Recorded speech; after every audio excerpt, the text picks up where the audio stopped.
YouTube King อรสุนเอสมาโปรไฟล์เด็กดาวอัศนีหรือว่าเด็กดาวอัศนีโอเคเป็นเด็กมอนสเตอร์ธาตุไฟที่มีเอฟเฟกต์ในการใช้เอฟเฟกต์คู่กับการ์ดระบำเพลิงที่เป็นการ์ดเวทจากในเด็กการ์ดระบำเพลิงคือการ์ดใบนี้โอเคเราจะมาโปรไฟล์เริ่มจาก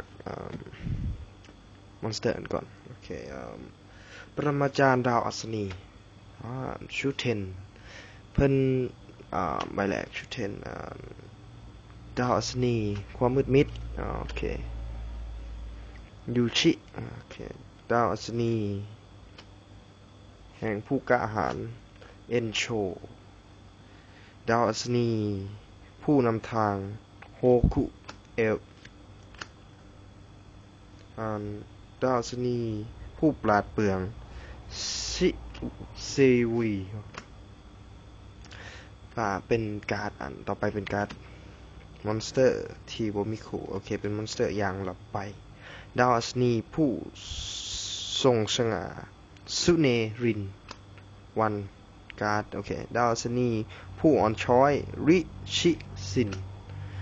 ดาวอัศนีผู้ทรงพลังชิเอ็นโซคุ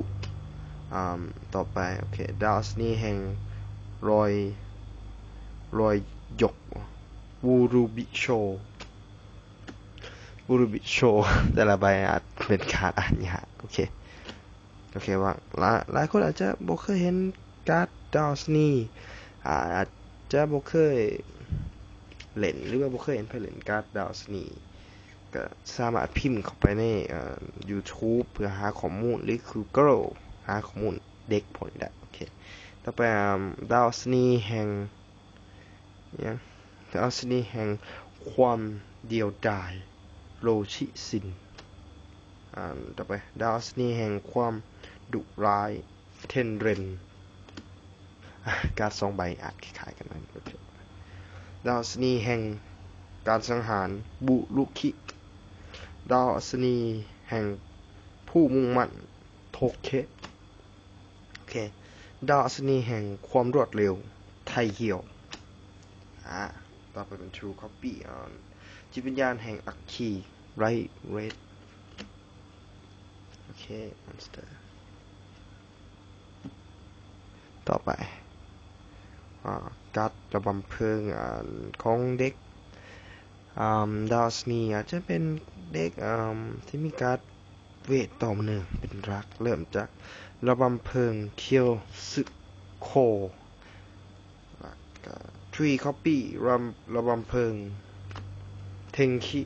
3 copy ระบำเพลิงเทนสุโอเคแล้วก็1ระบำเพลิงโซโคTrue Second Trap Card 3 copy ระบำเพลิง Tension 1 card ระบำเพลิง Tension อันแรก Tension อันที่2 Tenken โอเคต่อไประบำเพลิงขั้นสุดยอดเซโตะการระบำเพลิงเอฟเฟกต์ของเซโตะบางคนอาจจะบ่เคยเห็นพอเป็นเอฟเฟกต์การ์ดที่หรื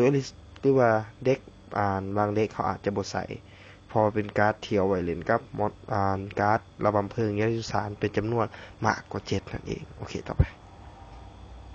พิวพลอยการ์ดคลื่นยักษ์สัตว์ทลายมิลฟอร์ดเบรดชุดสกินแล้วก็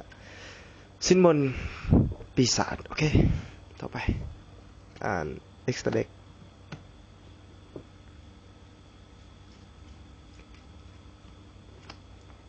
2 copy ดาวอัศนีโซไรโอโอเคแล้วก็มนุษย์ปีศาจแล้วก็กากันเนอร์ไดกัสตาเอมิรัสโอ้โหผิดไปโอเคสุนัขป่าเขียวสยองโอเค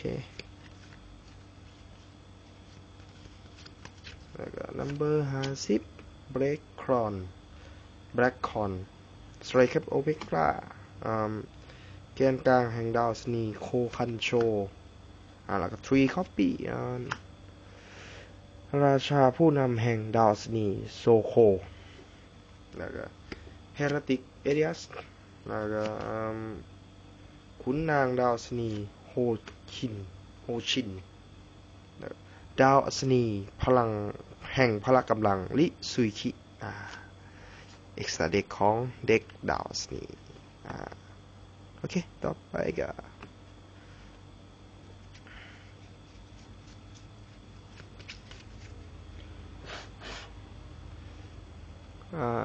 นี่เป็นเด็ก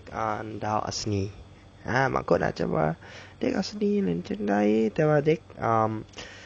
ดาวอัศนีจะเป็นเด็กมอนสเตอร์ธาตุไฟที่มีการเสริมเด็กนี่อาจจะเล่นได้ประมาณว่า